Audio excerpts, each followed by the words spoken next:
ఆత్రేయపురంలో పూతరేకులు ఎంత ఫేమస్, ఆత్రేయపురం దాటాక వాడపల్లి రోడ్లో ఈ తాత కూడా అంతే ఫేమస్. ఈయన్ని మేబీ మీరు చాలా ఫుడ్ బ్లాగ్స్ లో చూస్తుండొచ్చు. అండ్ ఈయన చేసే ఆరెంజెస్ ఉంటుంది మచ్చా, మస్ట్ ట్రై, ఒక్కసారి ట్రై చేయండి. ఈ రోజు నేను ఈ తాత ఫేస్ డ్రా చేద్దాం అనుకున్నాను.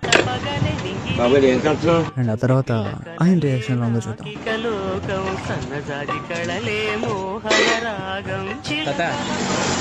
ఒక ఆర్టిస్ట్ అనమాట, బొమ్మలు గీస్తూ ఉంటాను.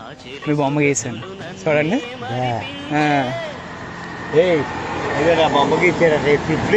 ఇప్పుడే నేను ఇక్కడ ఒక చిన్న వీడియో క్యాప్చర్ చేయలేకపోయాను, కానీ అతనికి ఆర్ట్ ఇస్తున్నప్పుడు లిటరల్లీ దానికి కళ్ళకు అద్దుకుని తీసుకున్నాను మచ్చా. Really kudos to this youngest old man. అతనికి ఆర్ట్ గురించి ఏం తెలియకపోయినా ఆయన దానికి ఇచ్చిన రెస్పెక్ట్ చూసి seriously I felt so happy. నిజంగా నాకు ఏం మాట్లాడో కూడా అర్థం కాలేదు, కొంతసేపు పాజ్ అయిపోయినా. మన నెత్తి మీద చెరిగిన జుట్టున్న పర్లేదు, కానీ మూతి మీద మాత్రం చెరగని చిరునవ్వు ఉండాలి.